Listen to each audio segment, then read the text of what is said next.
कहानी का नाम आईने के अंदर। रात के 12:03 पर थे। रीना अपने कमरे में अकेली थी।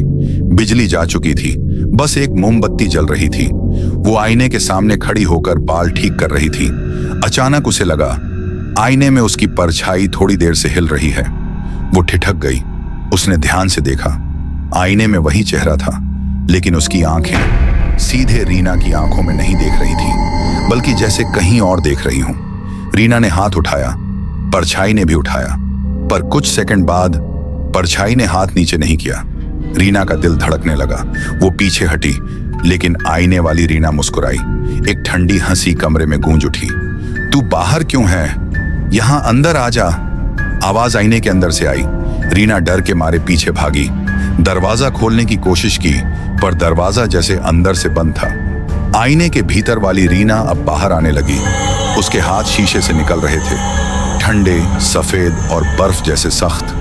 अगली सुबह रीना के कमरे का दरवाजा खुला मिला। आईना टूटा हुआ था और उसमें किसी की परछाई नहीं थी। सुबह के 6:30 पर रीना की मां ने दरवाजा खोला। कमरा बिखरा हुआ था, आईना टूटा हुआ, मोमबत्ती पिघली हुई और फर्श पर रीना का मोबाइल पड़ा था। उन्होंने डरते डरते फोन उठाया। स्क्रीन पर आखिरी वीडियो चल रही थी। रीना कैमरे के सामने थी, लेकिन कुछ अजीब लग रही थी। चेहरा फीका, आंखें काली और होंठों पर एक हल्की मुस्कान। वीडियो में रीना बोली, माँ, अब मैं आईने के उस पार हूं। यहां सब कुछ वैसा ही है, बस कोई बाहर नहीं निकल सकता। वीडियो बंद हो गया। उसी शाम पड़ोस की नेहा रीना के कमरे में आई। मामी, मैं रीना की चीजें समेट दूं? उसने कहा। वो टूटा हुआ आईना उठाने लगी। अचानक शीशे के टुकड़े में उसने खुद को देखा, पर टुकड़े में दिख रही नेहा की परछाई मुस्कुरा रही थी, जबकि असली नेहा नहीं। एक ठंडी हवा कमरे में चली। आईने के टुकड़े अपने आप जुड़ने लगे और शीशे के अंदर रीना की परछाई खड़ी थी। अब उसके साथ एक और चेहरा भी था, नेहा का। लोग कहते हैं उस घर के आईने में अब 2 लड़कियां दिखती हैं, और जो भी उन्हें देखता है थोड़े दिन बाद खुद गायब हो जाता है। अर्जुन एक फेमस हॉरर व्लॉगर था। उसका चैनल भूतिया रातें पर लाखों सब्सक्राइबर थे। एक दिन उसे अपने फैंस से मैसेज मिले, रीना वाला घर कवर करो ना भाई, वहां आईने में आत्मा दिखती है। अर्जुन मुस्कुराया, अगर सच में आत्मा है तो आज मिलकर ही आते हैं। रात को 1 बजे कैमरा और टॉर्च लेकर अर्जुन उस घर में घुसा। कमरा धूल से भरा था, दीवारों पर दरारें और बीच में वही टूटा हुआ आईना अब फिर से जुड़ा हुआ था। अर्जुन ने कैमरा ऑन किया। दोस्तों, ये है रीना का कमरा। कहते हैं इस आईने में 2 परछाइयां दिखती हैं। वो कैमरे के सामने खड़ा हुआ। आईने में उसकी परछाई दिखी, फिर धीरे धीरे तीसरी परछाई भी उभरी। अर्जुन पलटा, वहां कोई नहीं था। फिर आईने से एक धीमी आवाज आई, तीसरा आ गया। आईने में रीना और नेहा मुस्कुरा रही थी। उनकी आंखें अब काली नहीं, खाली थीं। अर्जुन चिल्लाया, पर कैमरा गिर गया। वीडियो में बस उसकी आवाज रिकॉर्ड हुई, मदद करो, मैं अंदर खींचा जा रहा हूं। अगले दिन लोगों ने उसका कैमरा पाया। वीडियो अपलोड हो चुका था। शीर्षक था, आईने के अंदर, लास्ट एपिसोड। लोगों ने देखा, वीडियो के अंत में आईने में 3 परछाइयां थीं और तीसरी परछाई मुस्कुराकर बोली, अब अगला कौन? 3 हफ्ते बाद रीना, नेहा और अर्जुन तीनों लापता केस पुलिस के पास पहुंचे। लोगों की बातें सुन सुनकर पैरानॉर्मल इन्वेस्टिगेशन टीम PIT को बुलाया गया। टीम की लीडर थी अनिका शर्मा, एक ठंडी, शांत और समझदार औरत जिसने पहले भी कई भूतिया केस सुलझाए थे। रात के 11:45 पर टीम रीना के घर पहुंची। कई कैमरे, सेंसर्स और EMF मीटर लगे। हर कोना स्कैन हुआ, कुछ नहीं मिला।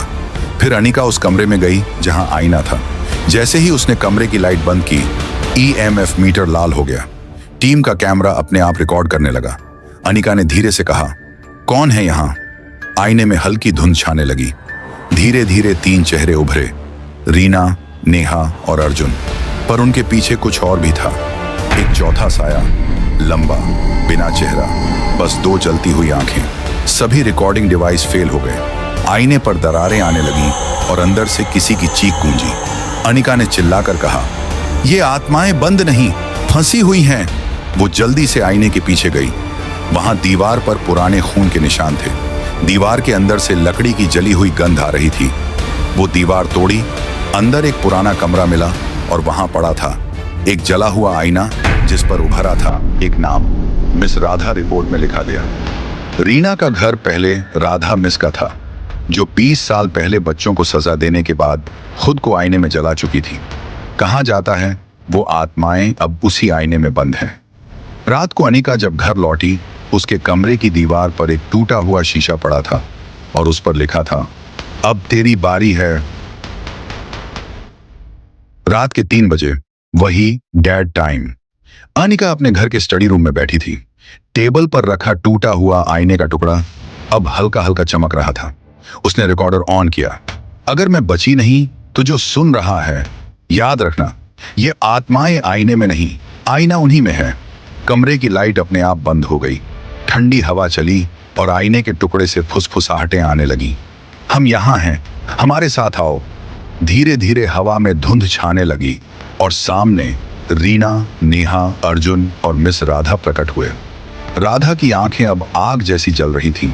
वो बोली, तुम इंसान लोग हमेशा हमें मिटाना चाहते हो, पर हम कभी मिटते नहीं। अनिका ने कांपते हुए कहा, मैं तुम्हें मिटाने नहीं आई, तुम्हें मुक्त करने आई हूं। उसने जेब से पवित्र राख और गंगा जल निकाला। चारों ओर मंत्रों की आवाज गूंजने लगी। आईना कांपने लगा, दीवारें थरथराईं। मिस राधा चीख उठी, रोक दो उसे, रोक दो उसे। रीना और नेहा की आत्माएं चिल्लाईं, पर धीरे धीरे उनका चेहरा शांत होने लगा। उनकी आंखों से आंसू गिरे और वो धुएं में बदल गईं। आईना जोर से फट गया। एक आखिरी चीख के साथ सब कुछ शांत हो गया। सुबह के 6 बजे अनिका का घर पुलिस ने खोला। कमरा जला हुआ था। बीच में बस एक राख का ढेर था और एक नोट पड़ा था, अब कोई आईना नहीं बचेगा।